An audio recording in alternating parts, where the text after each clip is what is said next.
everybody. It's another IncGamers Podcast. That's the podcast belonging to IncGamers.com, the premier and superior PC gaming website on the internet. Would you agree, Mr. Paul Younger? I happen to agree with that statement you've just made. Good. Would you happen to agree with this, Tim McDonald? No. Quite frankly, I don't have a high opinion of anyone who will let me work for them. It's also the Groucho Marx thing, isn't it? You don't want to be a member of a club that would have me. Yeah. I am Peter Parrish. I don't think I mentioned that, but I have now. And as this podcast is being recorded, Mr. Gabe Newell is actually doing an Ask Me Anything on Reddit. So I'm going to keep my eye on that, and if he announces Half-Life 3, I'll be sure to let you know. But he won't. He'll announce something like Steam being integrated into Windows. It'll be packaged with every release of Windows. Or they'll have a... Oh wait, no, they've already got a video player in there. I forgot about that. He's thinking what else they could do after the MP3 player bullshit. One thing he has mentioned is his favourite character in Dota 2. Would you like to hazard a guess at which it is, Tim? I mean, we might be here a while, but... Is it Pudge? It's not. I see where you're going with that, but no, he says it's Sand King, apparently. Okay. There you go. He also says that his favourite non-Valve game is Mario 64, so that'll please you, Paul. Come on, for God's sake, get a grip. What a cop-out. The man has taste. I can't... That's one of the games that you can't really argue about, I think. That's pretty good. Paul can, but he is objectively wrong when it comes to console games. So. Look, Tim, you know my prowess at Mario games. You've seen it, for God's sake. Yes, I have. He also says he manages about 20 hours a week playing games of various types, which is not bad. Well, that explains everything.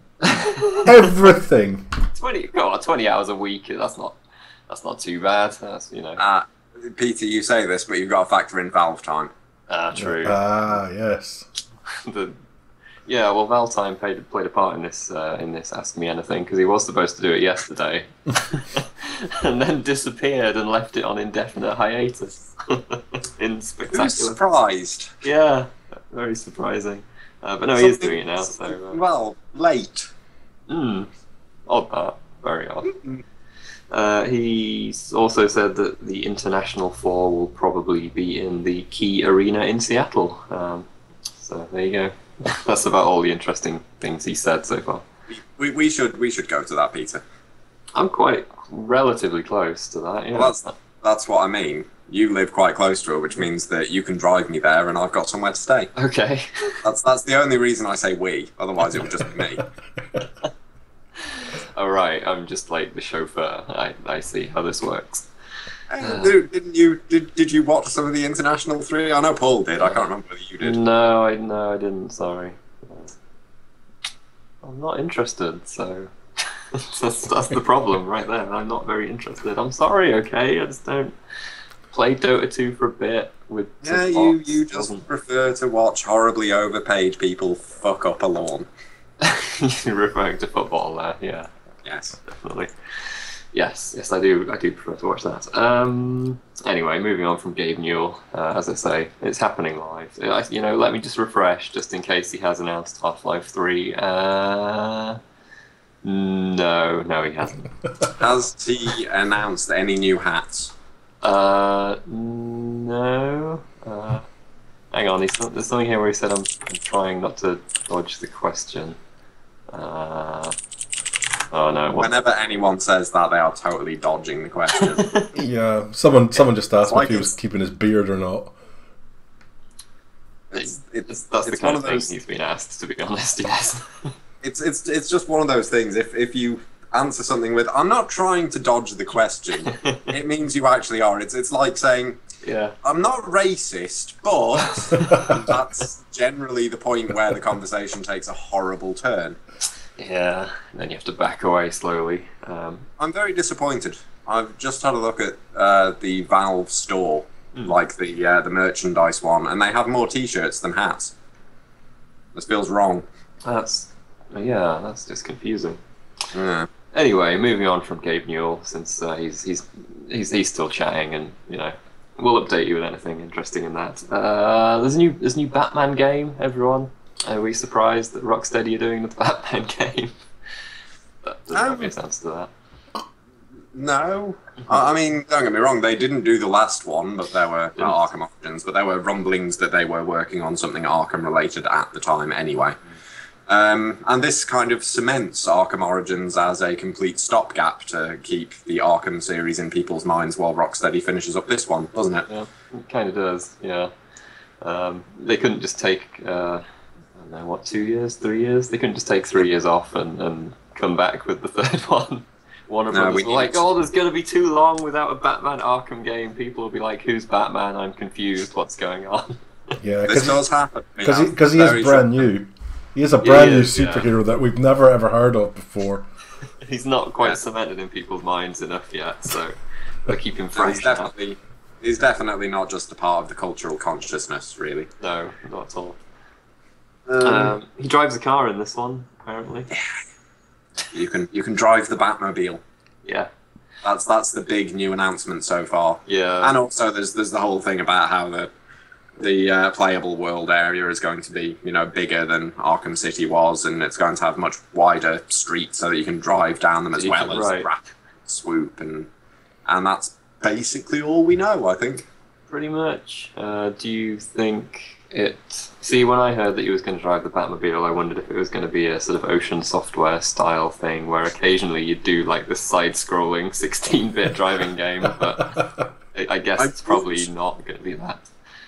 I would say that would be amazing, but I do actually remember playing the game of the first Batman movie on the Atari ST, and it was a little bit poo. You had a side-scrolling level, and then you had a behind-the-car driving level where you had to use a fucking grappling hook to turn corners. Oh yeah, that made no fucking sense at all. Why can't the Batmobile just turn? Why can't he just go around corners? He's going too fast. The problem, of course, being that your prompt to actually grapple onto something is about... I don't know. I was going to say something clever about electrons, but you get the gist. It's very small. Or you just smash into a roadblock or something, and then you have to do some goddamn game that was like Mastermind to work out what was in the Smilex chemical, if I remember rightly. Oh, it was rubbish. Yeah, not the best, really. Paul, on the plus side, the Arkham games were pretty good. What's your favourite Batman game, Paul? Probably the only one that I've played, which was the last one. And that was such a favourite of mine, I must have done the first part of it and then thought, I can't be bothered with this crap. Well, I seem to remember Killer Croc sort of gave you some problems. Yeah, he was a right bastard, that Croc person. Yeah. Oh yes, that's right, in the tutorial. Yeah, I did say, it really just didn't hold my interest nearly for any length of time. I'm not, you know what? That's... You barely got through the intro, from what I can tell. In the sort of, to be perfectly honest with you, I'm not a big Batman fan. I think he's one of the shitter superheroes. He's not someone that I'd sort of, want to be coming to rescue me. I think he's a bit crap. Would you turn him away if you were in trouble? I would. If terrorists were holding you, would you be like, no? Yeah, I'd say, look, Batman, fuck off. Who would you wait for instead of Batman? Who would you ask Batman to go fetch someone else? Who would it be? Donald Duck or Pluto or somebody like that. He's not a DC superhero. Alright, well, I don't know. The Flash. You know how last week I upset everyone in Scotland, Paul? Yeah. Yeah. I think you've just upset our entire listening audience. But he is shit. He's just a rich bloke that does a bit Superman of... He's just a rich guy that does a bit of sort of fighty stuff and as a butler. He's the world's greatest detective, Paul. He's not a detective. Don't give me that crap. He manages to keep pace with the superheroes, even though he doesn't have any superpowers. That's how great he is. No, see. Come on. I mean, that's like I could call myself Batman. Really? Yeah, you could, but you wouldn't be him. Yeah, but I could. I could be him. Maybe I am. You just don't know. Maybe. Do you have a Batmobile? I do. My car is black. Yeah. It's not very batty though. If you are Batman, then do you have some sort of self-loathing problem then? Because you're saying that you wouldn't want yourself to rescue you. No, he's an imposter. In this fairness, Bruce Wayne guy. In fairness, that would actually make sense, because if he was in trouble, he's the last person he would want to rescue him, because he's already there and clearly not doing much. Oh, this is good. This is going into some weird time dimensional split shit now.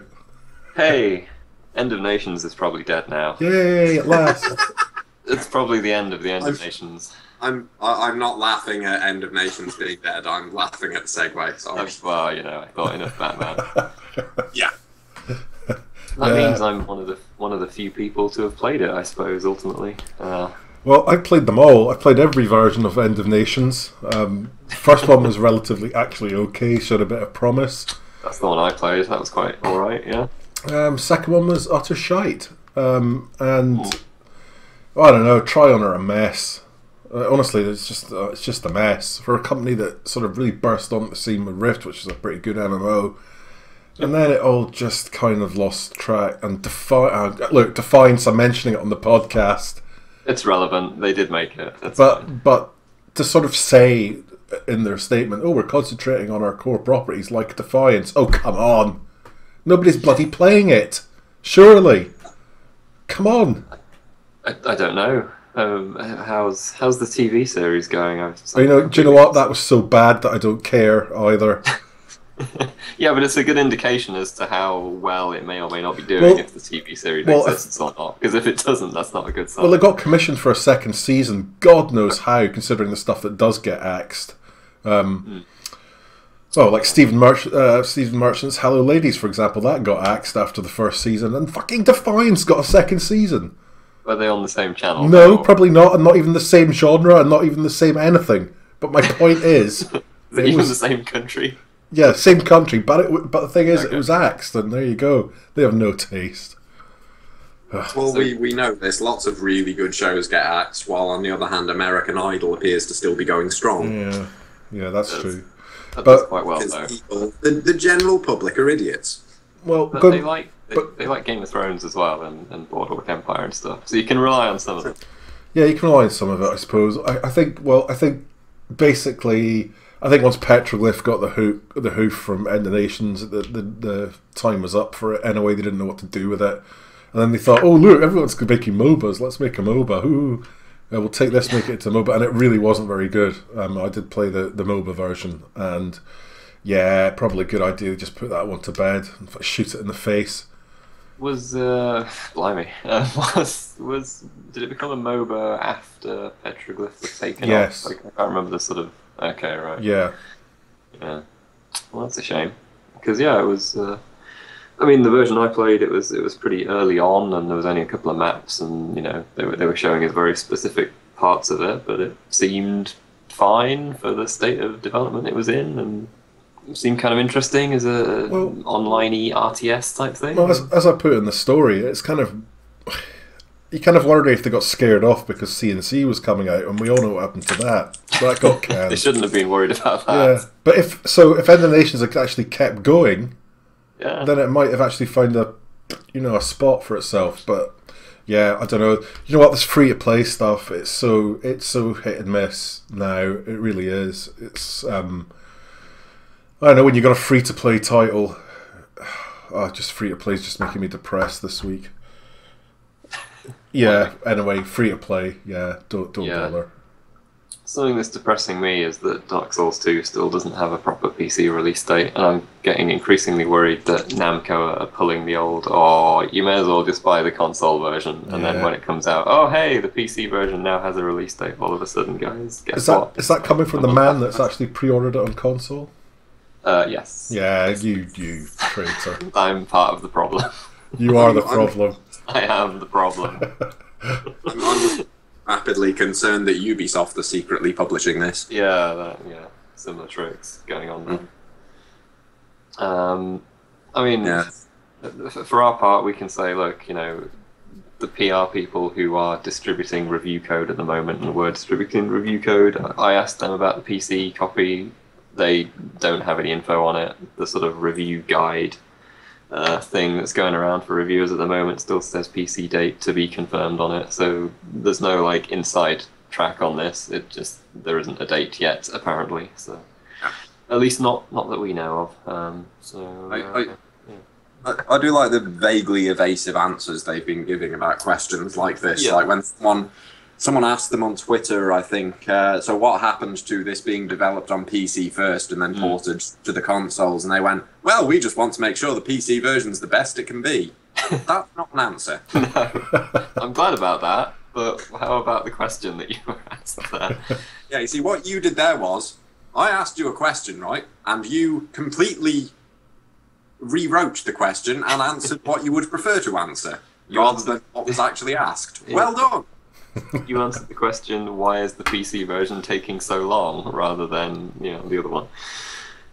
So yeah, there was this image floating around that had April 25th on it that kind of emerged from nowhere, seemingly. I noticed actually a couple of days ago it's got a spelling mistake on it. It spelled armor wrong on Black Armor Edition, which I don't know if that makes it more or less likely to be real, because sometimes these things do have spelling mistakes on them. But what was the spelling mistake? They spelled armor wrong for Black Armor. I think it was missing an R. So it was Black Amour. Like American spelling. The Black Amour edition. Yeah, Black Amour. It's quite exciting. It's got a whole new twist to Dark Souls. Oh no. Maybe that's why the PC... BioWare are getting involved and this is going to have romance options. Oh Jesus. That's the last thing I want in Dark Souls. It really is. So yeah, not much information on that, unfortunately, and that image may or may not be real still. No one's confirmed or denied it, so that's the usual story, really. The publishers being all evasive and stuff. Which is a bit weird. I mean, they could just say, no, it's not real. That would be fine. Yeah, but I can understand why they don't, because then every time something like this, if they confirm or deny one thing, then refusing to confirm or deny other things kind of gives you an indication as to what's true and what isn't. That's true. I suspect this is probably authentic, but I do kind of think that it might well just have been kind of an early mock-up more than something that was actually meant to go out to the public. Yeah, because it looks official. It's either a really, really good Photoshop job or it's real. Yeah, bluntly put. But even then, even if it is real, that doesn't kind of confirm anything, because this could, as I said, just as easily be a mock-up for internal purposes rather than something confirming a day. Was it you, Tim? Because I've seen your Microsoft Paint prowess. Yeah, I hold my hands up. This one's all on me. I knew I shouldn't have fallen for it when the T-shirt was clearly drawn with MS Paint with like a smiley face, a Solaire smiley face in the middle of it. Just wait until I learn how to mod Dark Souls 2. We'll be seeing some interesting armor designs then, I can tell you. Excellent. It really will be the Black Amour edition once again. I'm gonna reintroduce our occasional feature, bug fix of the week. My favourite one this week comes from Battlefield 4, which they were making a lot of changes and bug fixes and all that kind of thing recently, actually, in the sort of 31st of January patch. But one of them then that they're now working on is called Instant Death by Sprinting, which they describe as follows. At certain occasions, while walking or sprinting, a player could get catapulted at high speed, which would cause death if any object was standing in the way. Now you see this? Oh, okay, if any object. Oh, that's quite disappointing. I was thinking that actually this was just that Battlefield was so realistically modelled that you were moving so fast that you would freeze to death. That could be a really good multiplayer game, actually, if you had two players, right? And then you have the light goes green and you just run, and at some point, whatever the game bugs out, one of you will get projected, shot forward, and it's whoever goes the furthest or doesn't hit an obstacle and doesn't die that wins.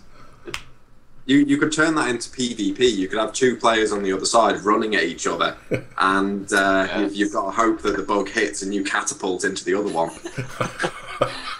It is always pretty great when physics models bug out completely and just shoot an object, or preferably a person. They just send them flying up into the air or something. That's always enjoyable for some reason. I don't know why. I think Gary's mod has made a whole career on that, basically. Jaguars no longer float along treetops. Exactly. Panther operative. Indeed. Any other news this week that we missed? There's quite a few games of high caliber this week, but Really? Is there? yes. Well, high, anticipated games with big marketing campaigns and stuff like that. We've got South Park and we've got Thief. Which one should we do first? Should we do the good game or the bad game? Let's do the bad game. The bad game. Yeah, so how is South Park, Peter? A reverse twist. No, the bad game is not South Park. In fact, You wouldn't know. You haven't played it. yeah, but I trust you. You said it was good. Is that a big mistake? I'll stop. How is Thief, Peter? Is it everything we thought it would be? In some ways, yes. Let me turn that question around. I'm not trying to dodge the question, but hypothetically, Tim, for a new Thief game, what are the sort of things that you would really want to be in a new Thief game, whether it's a reboot or whether it continues on the series? What the fundamental tenets of a Thief game to you? What? Are we talking mechanics or lore? Because if we're talking lore, I'd want to see the city. I'd want to see at least references to the Hammerites, the Pagans, the Keepers. Because those things are kind of the fundamentals of the Thief universe for me. Kind of the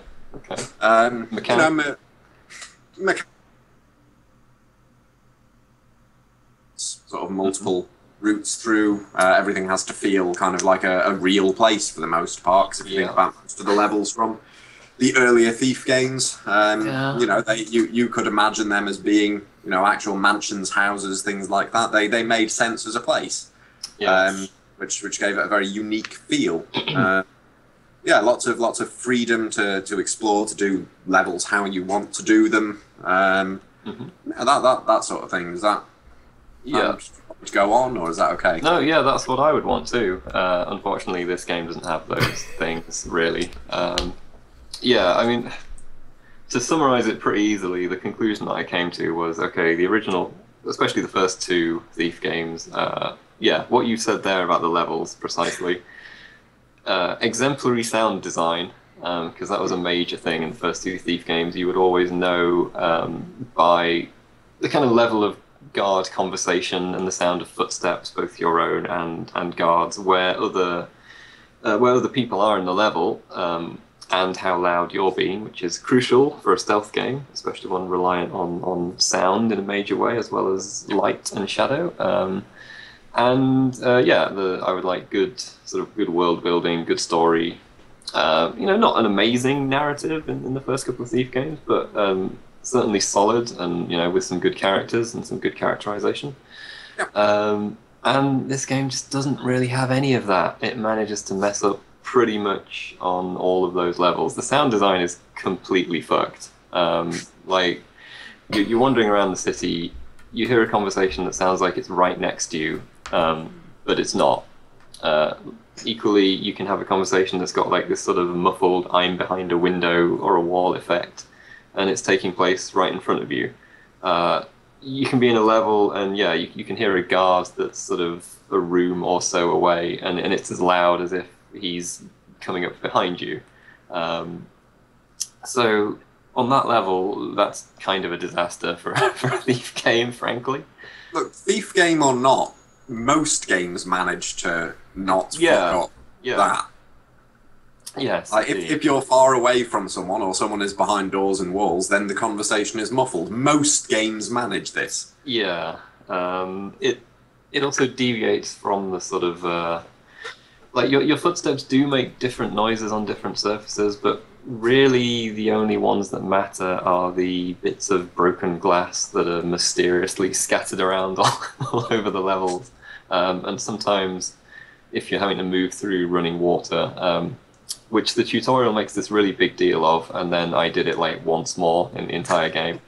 And that's a theme that we'll come back to, because Thief is kind of a mess in terms of things just kind of drifting in and out of the story, mechanics drifting in and out and no longer really being necessary. Let's go on to the levels, because the level design, it baffles me, because I've seen some people saying, oh, they're pretty open levels. And I want to say there's a fundamental difference, right, between having a level that functions as, okay, first get from point A to point B, and we'll have a loading zone. Now get from point B to point C, and we'll have a loading zone. And maybe during that point B to point C, there'll be like one other path that you can take to get there. That's not the same as the classic levels from the original Thief games, like Return to the Haunted Cathedral, or Life of the Party, or Craig's Cleft Prison. So Life of the Party and Thief 2, alright, you're going across a very open rooftop area of the city. There's other buildings to rob on the way. You can kind of like rob a bank, which is just like a couple of rooms, but it's something to do on the way. And then you reach Angel Watch, which is where the mechanists are hanging out, and you have to infiltrate that, which is like a sort of 5 or 6 story building, and you can kind of run around there as you please. And then you have to escape and get back across the rooftops and kind of back to where you started when you've retrieved the object that you're after. So if that was in the new Thief game, you'd have like a very linear corridor, like, okay, you're going across the rooftops now bit, that would sort of look open and expansive, but actually isn't. And then there'd be a loading zone. And then there'd be like okay, now you break into Angel Watch bit, that again would be kind of a corridor and would maybe give you like 2 ways in if it's feeling generous. And then there'd be a loading zone and you wouldn't be able to go back. And then you'd have like maybe sort of 6 to 8 rooms of like the first floor of Angel Watch, and then there'd be a loading zone and you might be able to go back, but probably not. And then there'd be another floor, and then there'd be the like object that you're supposed to get. And that would trigger an automatic cutscene in which you're caught, and then you'd have a sort of bullshit escape sequence where you basically do nothing except press sprint. And like that's not the same. Those level designs are not the same. I'm like overstating it a little bit, but honestly not that much. And that's a real problem in a game that has a lineage of the type of level that I described the first time. It's just not good enough. And I don't know if it's technical limitations. I mean, I assume to some degree it must be, because the amount of loading zones that there are is ridiculous. The amount of time in the city hub area where I had to like hammer on the E key to jimmy open a window to get inside somewhere. And then, bafflingly, to get out, he has to jimmy open the window again from the other side. Like, what are these self-locking windows here? Is he too stupid to kind of leave a little wedge in it when he goes in? This is very obviously just disguising loading stuff. And the third tenet after the sound design and levels is narrative, and the narrative is a complete fucking shambles in Thief. There's characters who come and go. I mean, you might have seen the Queen of Beggars character in the sort of pre-release material stuff. Yeah, she's the one making a cameo from Dishonored, isn't she? Yes, she is. There's quite a few themes making cameos from Dishonored, which in fairness, Dishonored took a bit from the original Thief too, so there's a bit of give and take there. But yeah, you meet her like in the first chapter pretty much, and then she disappears until about chapter 6 out of 8, and is in like one other cutscene. And that's it. She's just not in it anymore. They made up this whole character, who's not a bad character, really, but she's just... Where's the rest of your plot gone? I don't understand. They made quite a big deal about her sort of pre-release. I mean, she got her own trailer talking about her. Exactly. She's in it for... I mean, she sells you like extra focus points. So I didn't use focus at all because that's the bullshit detective vision thing that I didn't want to deal with. So you can like visit her, but I mean, she's only a shop. It's not like she doesn't really do anything when you do that. So there's whole like plot strands going through it that clearly there was going to be something developed with them, but then it wasn't. Stuff just kind of tails off into nothing. Some of the cutscenes bear hardly any resemblance to the level you just played beforehand, in terms of like, wait, how is this happening in the cutscene now? I haven't done any of this. What's going on? It's not good. It's not good. I'm intrigued to be, because I know when you first played it, your reaction was basically that it wasn't good, but it wasn't terrible. And then when that was, I think, Friday or something, and then when I talked to you again over the weekend, you told me it was bloody awful. What changed? Is the start better, or did you just still have hope, or what? Yeah, I mean, at the start, I think I described it as aggressively mediocre to begin with, which is what the start was. Well, it's got this annoying prologue where there's this terribly written character, and this isn't really spoiling anything because they already released this as trailers and stuff. Where it's like because they're all terribly written characters, that's why it's not spoiling. most of them, oddly enough, Garrett, who I was most worried about because of him losing Stephen Russell, is actually one of the better written characters. He's not too bad. Go on. I'm trying to think what I was going to ask. Oh, that's right. Is the game as badly written as the trailers, which, as I'm sure you recall, are hilariously terrible? Yeah, it is. Yeah, that writing carries through basically. I mean, there's the odd bit that comes through that's okay. I guess I'll get onto the good points in a bit. What was I talking about? Oh yeah, why it wasn't so bad at the start. So the first level is kind of rubbish, but it's just a tutorial. So it's like, all right, this is going to be linear and this stupid additional character who falls into a portal, and it literally ends with like, oh, Garrett, I'm slipping, grab my hand. Oh, you let go of me. No, I'm falling into a portal. That's actually how they do that. That's terrible. And then and then you find that Garrett's like had amnesia for a year, which is another great plot point to use. I don't know. He's been like buried under masonry or something for a year. For a year? Yeah. I don't know. Okay, don't expect any answers about this plot because you won't find them in this game. So the first level, you're kind of getting back to your new clock tower base because, as we've revealed, you're now Batman. And that was okay. Like, it had a little kind of jewelry shop in the middle that was small, but it was like a kind of traditional Thief level. It felt like an actual jewelry shop, and it had like a basement and a top floor and stuff, and that was okay. Go on. Hang on, I want to go back to this Garrett under masonry thing. I just want to clarify. I just want to clarify this point to make sure I understand. She fell into a portal, and then he got buried in masonry, and then 1 year later, he comes out of the masonry. 1 year later, you wake up on a cart being pulled by a couple of guys, and then another chapter later, you're talking to Basso, your guy who gives you side quests and stuff. And he's like, oh, by the way, you've been gone for a year. And Garrett's like, oh, really? That's interesting. I was just kind of wondering, because I was thinking, okay, well, maybe, he just doesn't remember the past year. He was still doing everything then. So, okay, are guards still after him then, despite the fact that he's been gone for a year? He was in a coma or something. He got a bit of the portal wedged in his eye, and that's why he has focus vision. I say wedged in his arse. No, well, maybe that's it. That's not nearly as good as the reason for him getting magic zoom vision in the first couple of games. Yeah.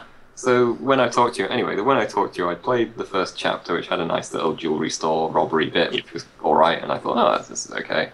And I'd explored around the big city hub, which is like nice and big, and I thought, oh, okay, this is quite good. Hadn't yet got thoroughly sick of jimmying open windows, and hadn't yet quite discovered how many loading zones there are and how often you have to go through them to do simple tasks. And I hadn't quite got sick of the contextual jumping yet, which was another one of Eidos Montreal's great lies prior to release, where they said that, oh, we can't have Garrett just jumping where he likes, because in the old games, sometimes, you'd like try and make a jump and you'd fall off or something, and that's not very like what a Master Thief would do. And they have a point in the sense that ladders were a freaking nightmare in the first two Thief games. Yeah. But they haven't solved the problem with this contextual thing, because all that happens now is you're trying to escape from guards, and you run up to a pile of boxes and you press space for like contextually mantle on, and it's like, no, this isn't a thing you can mantle onto. So you're just gonna like stand there pressing space, or you'll run up to a rope arrow and it'll look like you can easily grab onto it, but it'll be like, no, you have to go and stand on that box over there to reach the rope arrow. You can't actually just reach from here. And best of all, when there's pressure plate traps on the floor, he can't jump over them because his legs don't work. So you have to like find the mechanism to disable the trap rather than just stepping over them. Garrett, just step over the traps. It's so easy. Why aren't you doing this? Excuse me. So, yeah. As I recall, you had another problem with him being described as a master thief due to what happens to him in cutscenes in this as well. Yeah, I do. He gets caught a lot. He's not very good at his job anymore. He gets caught in the prologue, although that's Erin's fault, really, so we'll give him a pass. He gets caught at the end of Chapter 2, Chapter 3, twice in Chapter 4, I think Chapter 6, and then that's pretty much it. But most of the levels end with him, like, being confronted with one of the vague antagonists that wander in and out of the story every now and again. Going, aha, we found you, Garrett. Now you have to do an escape sequence of some kind. Yeah, there's hardly any of this. You remember in old Thief, when Thief was good, you used to like break into places and steal a thing, and if you were good, you'd get out without anyone knowing. Yeah. And even in levels like Life of the Party, where you would normally have to set off an alarm when stealing the plans, you could actually disable that alarm if you looked around carefully enough, and therefore avoid that whole thing, because you were a good thief. You were good at being a thief because that was your job. And because, the levels were wide and open, and Yes. to some extent they were relatively emergent. There were lots of places to explore. If there was an alarm on a thing, then there would be a way to disable that alarm, because that's how alarms work. Yeah, you could act like a thief. If you took your time, if you explored, you were rewarded for doing so. Yep. And it's annoying because every now and again there is a sort of pretty good level segment in there. Yeah, I know, that's damning with faint praise, but Sorry, I've just realised I've just thought that no, I'm actually wrong about that, because you were usually rewarded for exploring, but sometimes you were punished with spiders. yeah, you were.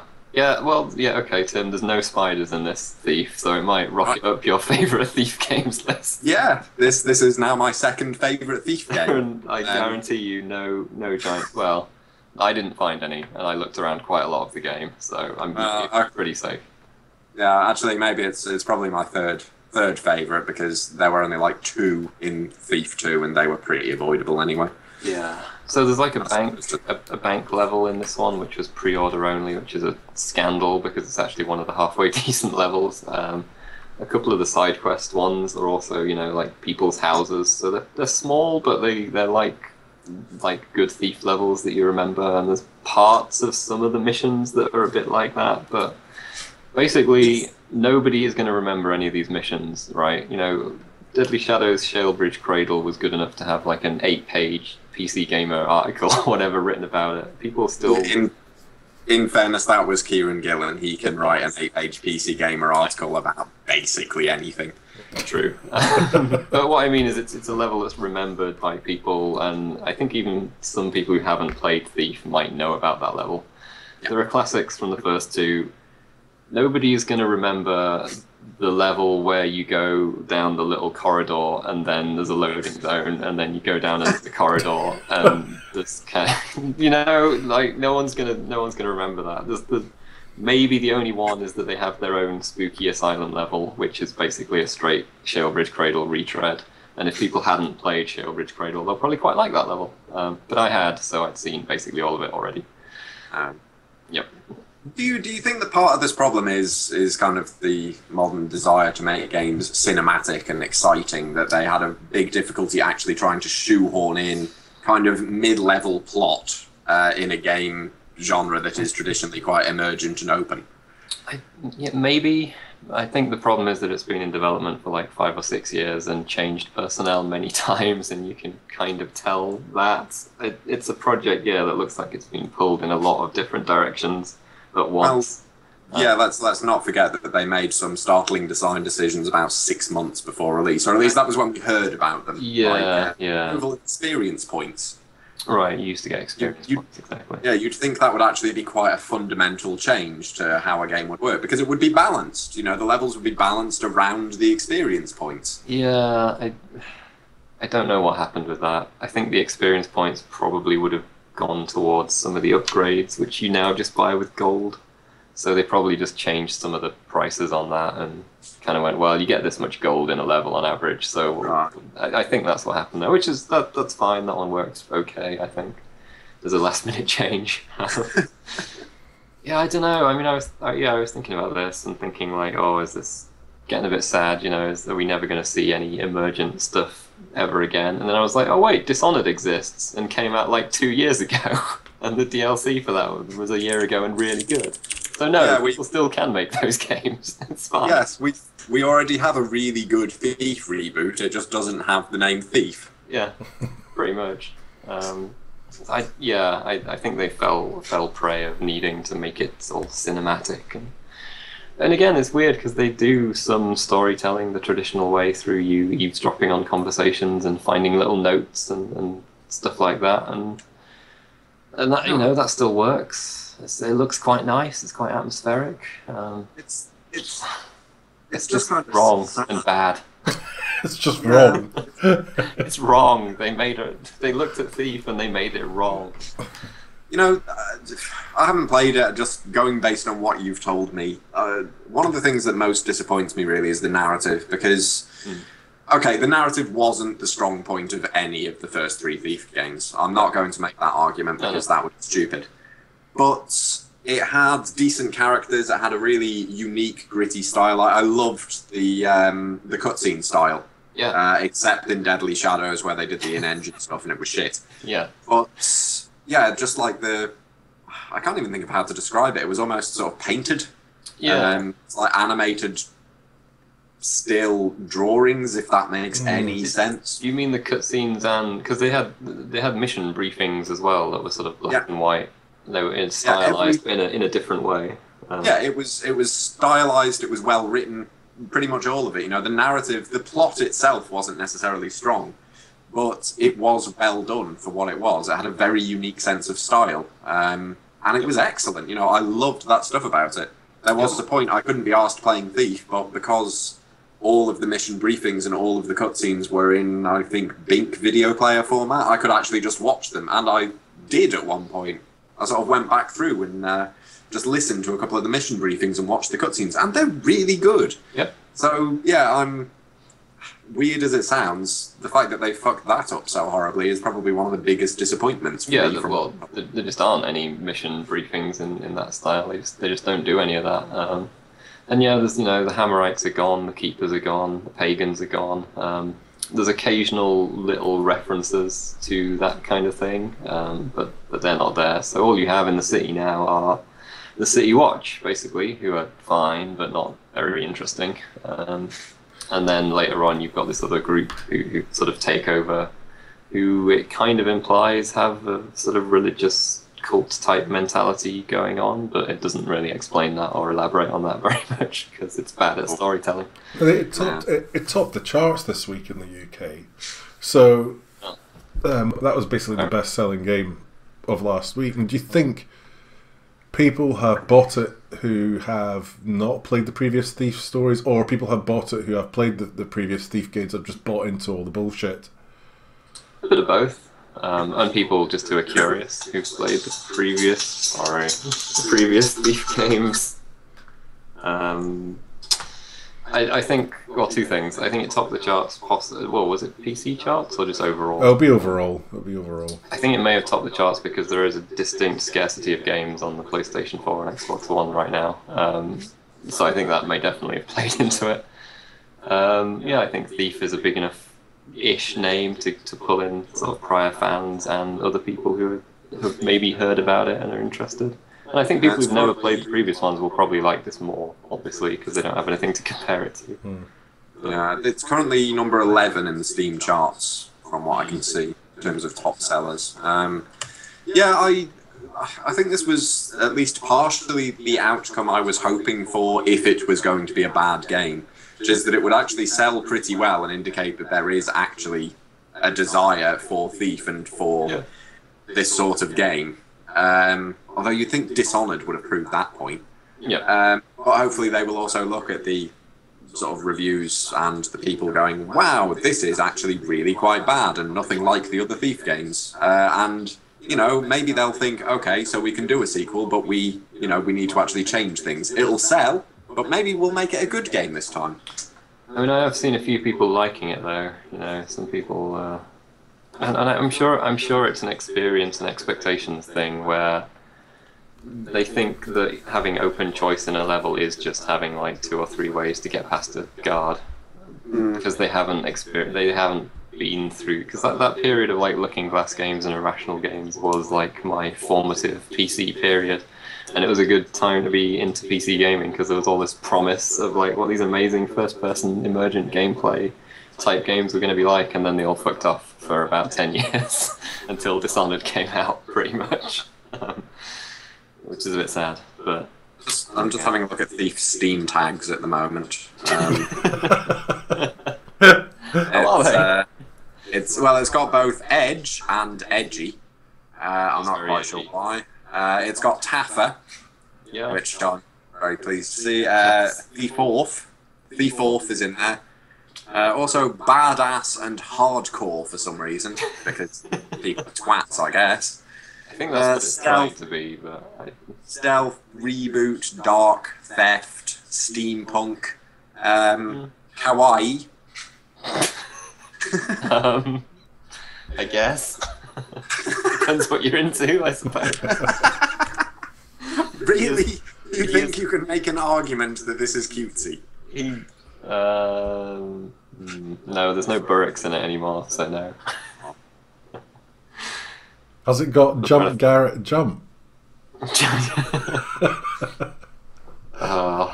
don't want to talk about Thief anymore. The reviews are on the site. You can read that. It mostly says what I've just said there. I kind of want to say you eviscerated it, but you actually were mostly pretty fair to it. I think so. Some people won't agree, and they'll be like, "Wow, I can't believe he's not saying that the levels are open. They totally are. Fuck off. Go and play the first Thief. That has open levels. This one doesn't. You're wrong. You're objectively wrong." Just because something has more open levels than Call of Duty doesn't actually. Precisely. That does not make an open game. I'm sorry. I'll point out again, I haven't actually played this. There is a part of me that perversely wants to play it. No. I think I'll wait. Well, it's a Square Enix game. It's going to be like £3 in 2 weeks' time. It will be, yeah. This They Christmas, discount everything ridiculously. this Christmas it'll be a £5, so if you're curious, you won't have to wait so long. So, anyway, South Park. I hope South Park's better than Thief. Well, I haven't played Thief, so I can't say for sure, but, Does South Park live up to the incredible promise of prior South Park games?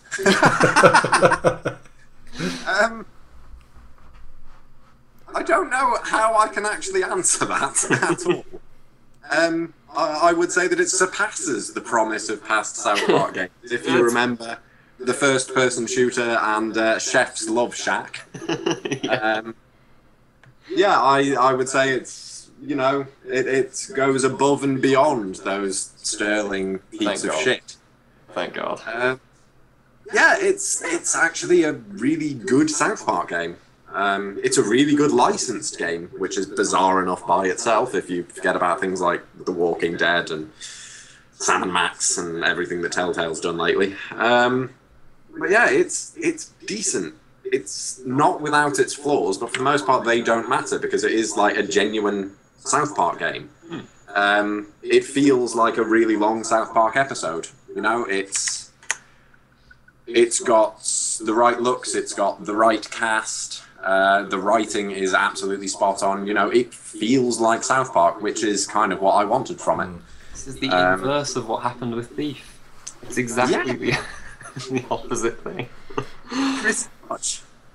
I really liked it. It's just a genuinely funny game. I do have problems with it. I mean, I mentioned the review is up. You can read that, obviously, but I would assume that you guys actually want to talk about this for a few minutes at least. Sure. Yeah, I mean, it's an RPG, supposedly, which kind of has problems because the actual RPG stuff isn't particularly good because it's phenomenally easy. There was exactly one fight in the game which I lost, ever. Yeah, the combat doesn't really require a great deal of thought. Is there a difficulty level, and did you dabble with it at all? There is. You can choose between, I think it's casual, normal, and hardcore, and you can change it at any point in the game, which is nice. Okay. But as far as I can tell, all hardcore actually does is make the timing window for button presses a lot smaller, which is actually more irritating than anything, because from what I could tell, it still flashes up the same timing window, but you kind of have to ignore when it first appears, and because it's narrowed, if you press it as soon as it appears, it won't work. I should probably explain that's because this kind of uses the same combat system as Costume Quest or the Super Mario RPGs. You take it in turns in standard sort of JRPG style. You select an action and your character runs forward and hits them and then goes back, and then the enemy has a turn and does the same. Except that you also have to press buttons at the right time during your attack. And if you press it at the right time, you'll do more damage. And they attack you, and you press at the right time to block, you take less damage, etc., etc. Which, you know, it's technically quick time events, but I'm fine with it. It adds a little something to the standard sort of RPG combat. That's quite nice. But yeah, that's kind of it, really. Your health and power points sort of refill to full after every single battle, so you don't even really need to ration items. You know, there's never a point where you really need to grind, which is probably a good thing, but the fact that the combat is so unbelievably easy also means you don't really need to go out of your way to look for side quests or amazing equipment hidden away or anything like that, which is a bit of a shame. Except that all of this is almost entirely irrelevant, because if you're playing this, you're basically playing it to go around South Park and explore South Park and laugh at things, and it does that absolutely fucking perfectly. I don't really have any complaints at all about the humour or the style or anything like that. It's a really funny, well-written game. It was written by mostly Matt and Trey, I think, wasn't it? Or at least majority of... They've done all the voices and everything like that, so I assume they also contributed a fair bit of writing. Yeah, I would imagine that, you know, considering they did all of the voices, as per usual, if they didn't like lines or didn't think they were authentic, they would probably have rewritten them. But yeah, if it wasn't written by them, then someone at Obsidian is both an extremely big South Park fan and could probably write the show. Because it just feels genuinely authentic. It's completely right in basically every respect. Do you reckon they made the combat super easy, basically to make sure everyone sees all of the game? I'm just thinking back to stats that sort of show people not getting very far in games and just sort of giving up on them. Or it's quite possible. I did think about that because, like I said, the main thing, if you're playing this, it's not because you want an amazing RPG, it's because you want to fuck around in South Park. They obviously need to have some sort of game in there. Yeah. And yeah, making it easy kind of ensures that everyone will be able to get around it. And in fairness, they actually do make light of the combat quite often. I mean, the whole reason, the plot behind the game is that the kids are basically fighting over the stick of truth. They're doing a kind of live-action RPG. They've divided up into two factions. There's the Drow Elves and there's the Kingdom of Cooper Keep, led by Cartman. And yes, that is the KKK. And yes, he is Grand Wizard. And that's the kind of joke that if you didn't enjoy, you probably shouldn't play South Park. Yeah, it's the sort of game you choose your class when you first meet up with them. You're the new kid who's just come to town. and your parents order you to get out of the house and go and make friends, and you are mute, seemingly because of some past trauma. But you're a silent protagonist, which is quite good, because it means when people... that is also acted upon. People have to guess what you're trying to tell them a lot of the time. But you leave the house, Butters is being beaten up, and you save him, and he goes and introduces you to Cartman, and you're inducted into the KKK. And you choose your class, and you can be a fighter, or you can be a mage, or you can be a thief, or you can be a Jew. If you sort of click on Jew, Cartman will make a comment about how you're clearly never going to be friends. If you click on thief, he comments that it's been a while since he's seen a white thief. What happens if you choose a black character, which I imagine you probably can? I don't know, actually, because I didn't do that. I would strongly suspect that the dialogue is separate. Has a different line. Yeah. He's going to make a different type of racial remark instead. I would imagine so. I mean, it's Cartman. There are quite a lot of them. I mean, Token. I think Token is a fighter or something. And one of the Facebook updates, because Facebook plays a big part in the game, you have to go and make a lot of Facebook friends, and they'll all post shit on your wall, which is actually quite funny. But yeah, one of the ones is Token basically saying, "Look, Cartman, you can't just suddenly change my class because you feel like it."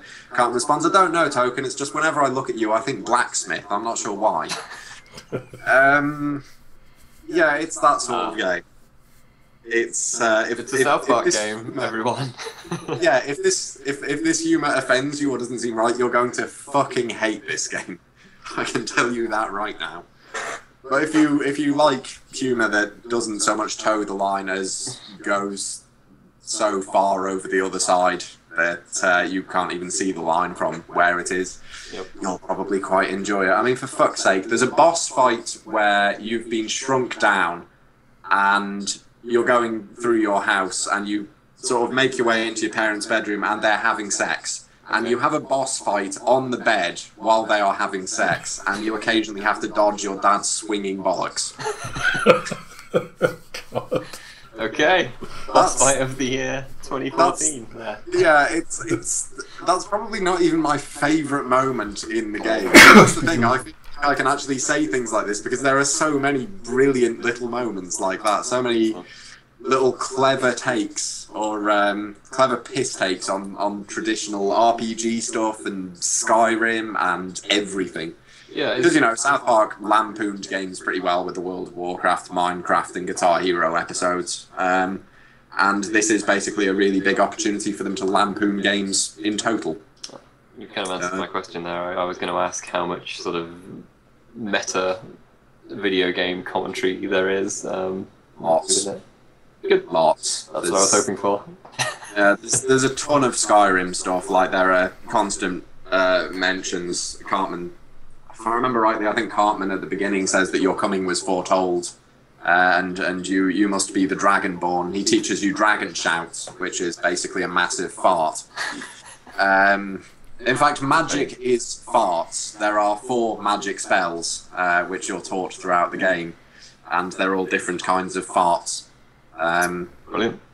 And mana, obviously, is your fart power. You power that up by eating Mexican food and tins of baked beans. But if your mana is at full and you don't cast a spell, you'll shit yourself. You can, however, then fling your turd at an enemy. All right, yeah, this is a good game. That's the thing. I don't know if I'd say it's a good game, but it's a fucking great South Park experience. Yeah. But it sounds like it needs the game aspect for it to be able to do jokes like that, though. Because I mean, they couldn't without the game mechanics. It would be hard for them to put that into the show. Say, I mean, they probably could find a way, but yeah, no, I quite agree. It's the live-action RPG stuff, you take it in turns in combat because that's what they did in the Middle Ages. That's just how it was, and they're going for authenticity. And if you take your time, if you're thinking about what move you're going to do next, the others are going, "Wait, is it my turn? Are you guys waiting for me?" There is constant little dialogue references. it takes the piss out of everything, and very much makes the case that this is actually quite weird. That's cool. It's really good. The only criteria as to whether you should play it or not is basically, do you like South Park? If you do, then you'll have a really good time with this. The fact that the RPG stuff isn't amazing is borderline irrelevant. Because it just makes way for loads of really good jokes anyway. On the other hand, if you don't like South Park, then you should probably stay away from the game, as far as possible. I suppose there could have been a tiny percentage chance that it would have been the best RPG ever, and even if you didn't really like South Park, you would have to play it, but kind of not very likely that was going to happen. Yeah, I mean, that's what I mean. It's genuinely South Park. It's not a first-person shooter with Cartman in it. Yeah, which is what all it is a South Park game, for good and for bad. You already know if you're going to like it, basically. Indeed. For my part, I do, and I would really recommend it if you like South Park, because it's very, very funny. Excellent. Paul, did you play anything this week? I almost hoped that you didn't, because we've talked a lot about... I have. I actually was playing something this week, and, no. But I'll be very, very brief, because basically it's taken me a long time to get to where I am. I've been playing EverQuest Landmark this week, which is the buildy construction type game before EverQuest Next. So for the last couple of nights, I've basically been running round on my little server with a pickaxe, hammering holes into the ground and collecting dirt and stone. You've been playing Minecraft. Yeah, it's. I managed last night. I think at 6 a.m. this morning, I messaged Tim saying, "Tim, I've built a wall." I actually thought that you'd just been working on your garden again, because I remember you telling me that like a few months ago. What is it? Basically said, I was building a wall all weekend. Well, this time you were talking about Landmark. I know, at 6 a.m. I wouldn't be out in the garden building a wall, Tim. But you say this, I'm pretty certain it was around about 3 a.m. the last time you said this to me, because your cats had gotten into the neighbour's garden or something like that. Yeah, that is true. Yeah.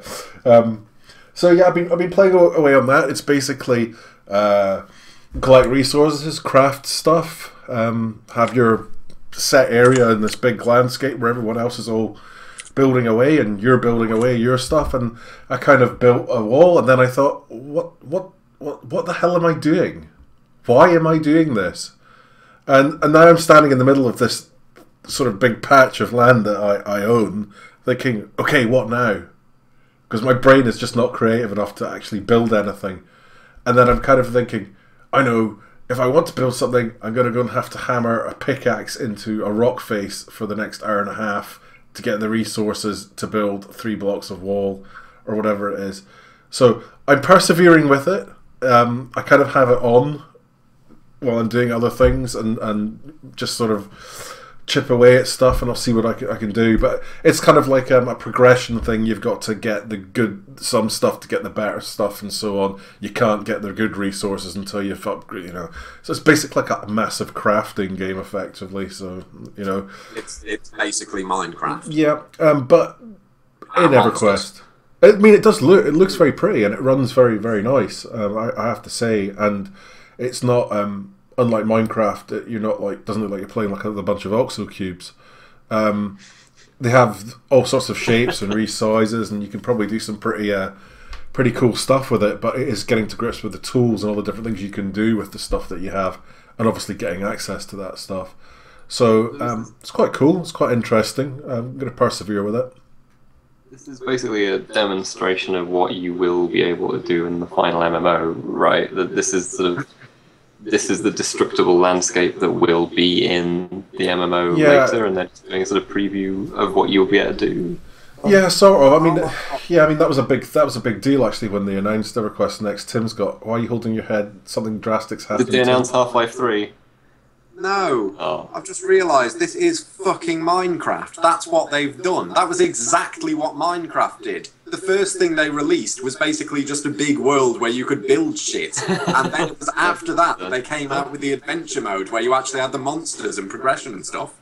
But they're making Minecraft. Yeah, but I somehow think that EverQuest Next will be slightly more advanced than Minecraft. Probably. But in theory, what we're looking at here is I just realised they're following Minecraft's development path to a T. Super Minecraft. Yeah, as well, because you're buying into like a sort of supporters pack as well. So you're putting your whatever many bucks it is down, and then you're getting in early during development. There's a model we haven't seen before. It works really well. All right. Well, that sounds interesting. Especially if it develops into the full game later. Obviously. It's just so hard not to build a 40-foot penis. It's just I don't know how I'm going to resist. Why would you resist? Why? Because it would be hilarious as people come out when they spawn into the server for the first time, and just on the hill is this massive dong. Yep. Do you think you're going to be the only one? This is going to be the land of dicks. Yeah, well, actually, no. People are into the world. You'll hear people saying Landmark is amazing, EverQuest Next is amazing. People will sign up 1 week in, and it'll just be a forest of dicks. Forest of dicks. That's what I could do. I could create my thing, and it could just be a forest of dicks. So... Can you plant trees? Can you? Yeah, the pollen's a bit. Massive dog tower in the centre of it. Well, the pollen's a bit sticky as well. Oh boy! Oh, I'm not going there. I didn't say that. The dog tower in the centre of the forest of dicks, with its massive single glistening eye looking out over the land. Are we talking about South Park still? Might as well be. Yeah, pretty much. So on the site, there is a Thief review, there is a South Park review, there will be a Walking Dead episode 2 review in the very near future, because I'm playing through that at the moment, and they don't tend to be very long, so it shouldn't take me very long.